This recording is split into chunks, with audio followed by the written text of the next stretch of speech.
Tacky car mods. We've all been driving down the road or walking in our local grocery store parking lot when we've come across an eyesore of a car. This car makes you question how the person driving it is not embarrassed to be seen parking and getting out of it, let alone driving around town in it. I've seen my fair share of ugly car mods, and that's why I want to tell you guys so that you guys can avoid making the decision to do these mods on your car. If you disagree with any of my picks on tacky car mods, feel free to comment below and we can discuss it.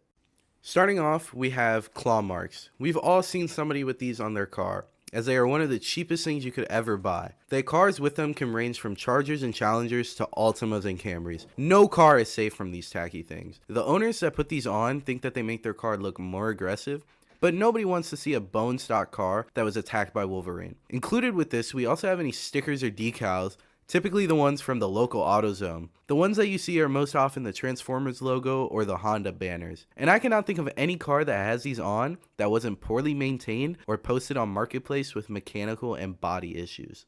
Moving on, we have Plastidip or spray can jobs. You usually see people using these to make their stock emblems and wheels black. Although I do believe it is debatable whether this is tacky or not, I think it depends on how good of a job they do. If they genuinely take the time to do the proper prep work for the job, I do believe it can look good. However, this is often not the case, and you see a lot of people who do not even mask off or remove the thing that they are trying to Plastidip or spray paint. This just leads to an ugly coat and is why it's tacky. For spray can jobs, it can also be tacky due to the same lack of prep work that comes with Plastidipping. You can also see people use spray cans to make some of the ugliest interior decisions possible. The next tacky car mod, in my opinion, is buying wheels before coilovers or lowering springs. Personally, when I see a car with new wheels before they install coilovers or lowering springs, I just wonder why they would choose wheels first. I can understand wanting to change the look of your car, but I believe installing lowering springs or coilovers first would be the better option. Not only are coilovers almost always cheaper than wheels and tires, but they also provide a change in appearance to the car as well as providing a better ride quality and reducing things like body roll. I think it is better to see what your car looks like at different heights to allow you to decide what kind of wheels and tires you would like to get and can help you get that perfect fitment you are after.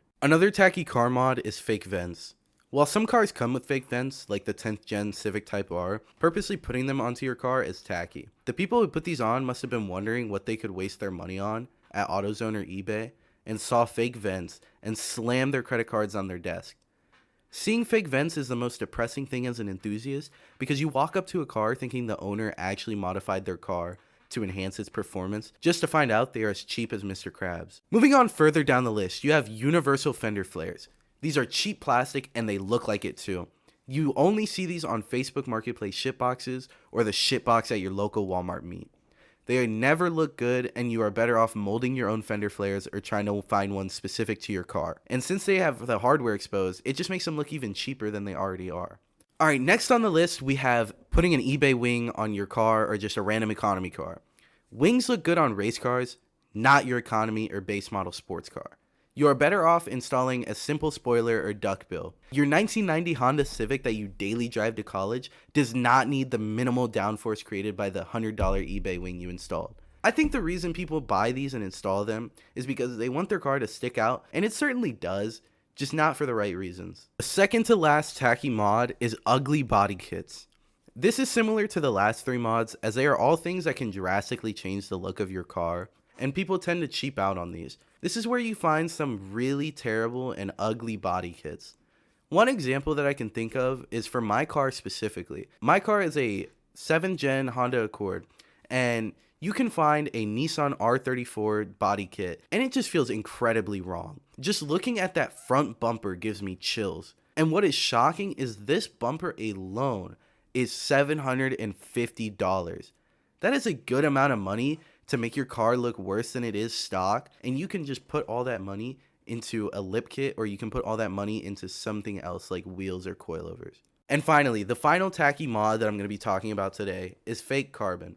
Certain cars come with fake carbon on their interiors, such as the 9th gen Civic Si or the Scion FRS, but some people go out of their way to install fake carbon wrap onto their hoods, fenders, or other exterior parts. And this brings me back to my previous point when discussing fake vents. That being, as a car enthusiast, I like carbon, but I like functional carbon. Carbon that improves the performance of the vehicle by reducing the overall weight of it. As far as fake carbon on the interior, I believe it is okay, as some carbon trim pieces on interiors can be a bit overpriced for the minimal weight savings compared to the exterior parts like the hood, roof, and trunk. But as far as wrapping your exterior parts in fake carbon wrap, vinyl wrap, I do not think that is okay. Unless your car already has carbon and then there's specific parts on your car that you want to wrap carbon so that it fits the overall theme. So those were some car mods that I find tacky and ruin a build for me. If you guys have any other mods that you think are tacky, feel free to drop them in the comments below. Or if you disagree with me on any of my picks, let me know down below as well.